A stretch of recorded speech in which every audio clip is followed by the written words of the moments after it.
Os judeus e os cristãos entenderam errado esse versículo aqui.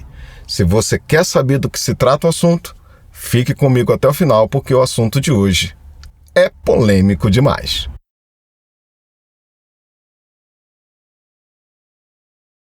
Hoje, praticamente, é uma continuação do último tema que nós tratamos aqui. Estamos no tempo do fim, porém, o meu resumão que o pessoal aprovou, gostou, foi bem assistido, deixaram o like, isso é importante para nós, ok? E hoje é uma continuação, porém, nós vamos tratar especificamente do versículo 7 do último capítulo de Daniel, capítulo 12. Faltou essa explicação desse versículo 7 e do versículo 11. Mas hoje ficaremos apenas no versículo 7, porque para entendermos sobre o tempo do fim e a volta de Cristo, há dois problemas aqui dentro de um versículo, no versículo 7 de Daniel. Os judeus entendem de uma forma, os cristãos entendem de outra. Penso que hoje vai ser polêmico, o assunto é relevante. Vamos ficar aqui dentro de 10 ou 15 minutos no máximo, tá bom? Direto ao assunto, nós vamos aqui em Daniel, capítulo 12, versículo 7. E vi um homem vestido de linho que estava sobre as águas do rio, o qual levantou ao céu a sua mão direita e a sua mão esquerda, e jurou por aquele que vive eternamente, que é Deus, que isso seria para um tempo, 2 tempos e metade de um tempo. E quando tiverem acabado de espalhar o poder do povo santo, todas essas coisas serão cumpridas. Faltou essa explicação no último tema que nós tratamos aqui no canal, porque o nosso conteúdo sempre fica dentro de 10 ou 15 minutos. Então, é uma continuidade. Veja bem. Esse versículo aqui tem algo muito interessante. Os judeus vão entender que o povo santo são eles. Mas se você for analisar bem entre Daniel e Apocalipse, tem muito mais informações sobre o povo santo. Tratando dos judeus, quando Cristo disse o seguinte: a salvação vem dos judeus. Só que quando disse que a salvação vem dos judeus, não quer dizer que a salvação vem dos judeus, literalmente. Porque os judeus não salvam ninguém. Quem salva é Cristo, não é verdade? Mas Cristo era judeu. Esse era o sentido, tá? Então, quando o texto aqui em Daniel diz que tudo isso vai acontecer, o que vai acontecer? Um tempo, 2 tempos e a metade de um tempo. Que significa um tempo, 1 ano, profeticamente falando, 2 tempos, 2 anos, e metade de um tempo, meio ano. Aqui nós já estamos entrando no campo dos cristãos, que também entendem errado essa questão. Para que nós possamos entender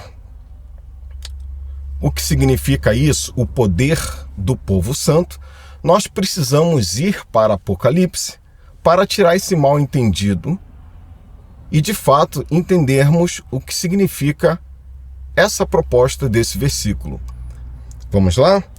Apocalipse, capítulo 13, no versículo 5, diz o seguinte: e foi-lhe dada uma boca para proferir grandes coisas e blasfêmias, e deu-se-lhe o poder para agir por 42 meses. Ou seja, a informação 42 meses é a mesma coisa que 3 anos e meio. 1 tempo, 2 tempos e a metade de um tempo.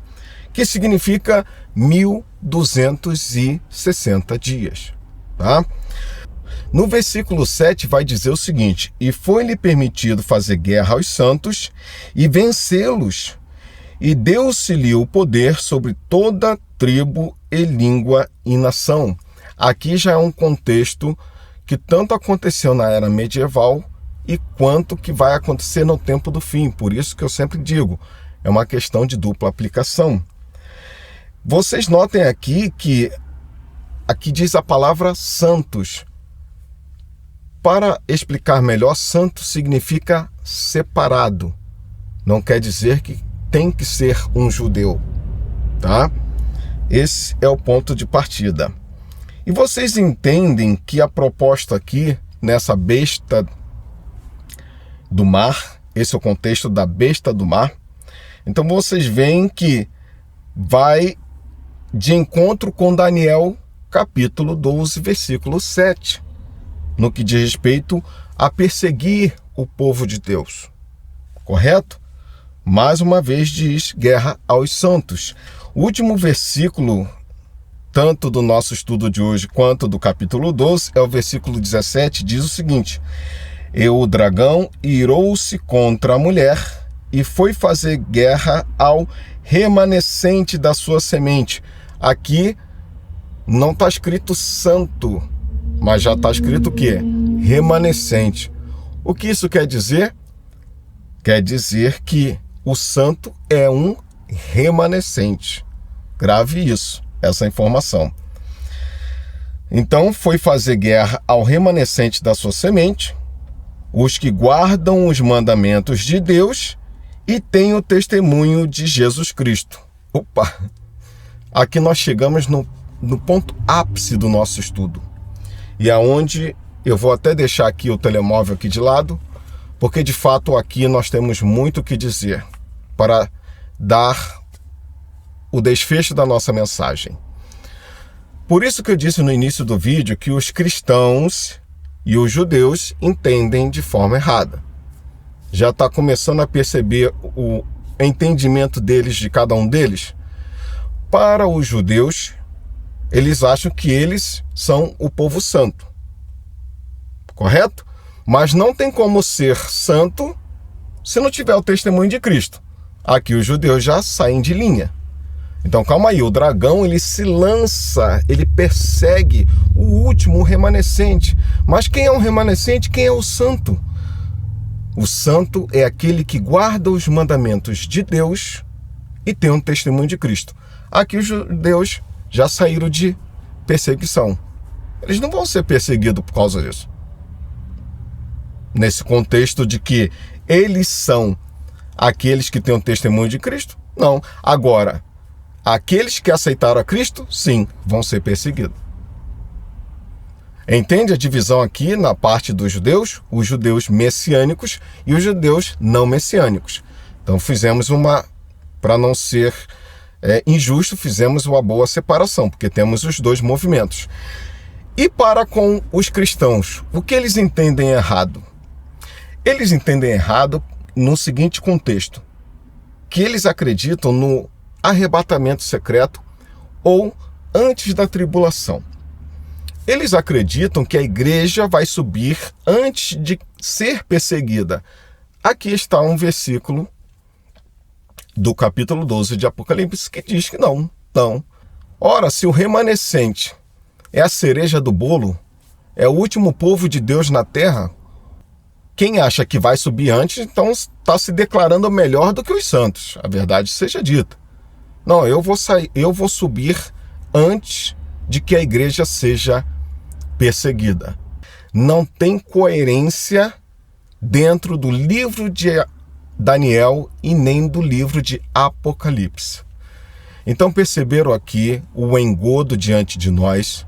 Por isso que eu gravo esses vídeos, na intenção de dar uma opinião divergente do que nós temos por aí dentro das redes sociais e que tendenciam a interpretar as coisas não olhando a Bíblia por completo, mas apenas um versículo. E tiram um versículo dentro de um contexto, um texto dentro de um contexto e criam um pretexto. Bom, eu tenho certeza que até aqui foi importante, relevante o nosso conhecimento de hoje, o nosso estudo. Nós temos um próximo estudo que eu vou gravar, que vai ser o último dessa série, estamos no tempo do fim, que eu vou retratar sobre algo que ninguém está falando aqui nas redes sociais, que é o versículo 11 do capítulo 12 de Daniel. É a última abominação desoladora. Você sabe do que se trata o assunto? Não? Então vem comigo. Fique comigo aí no próximo estudo, próximo sábado, se Deus quiser.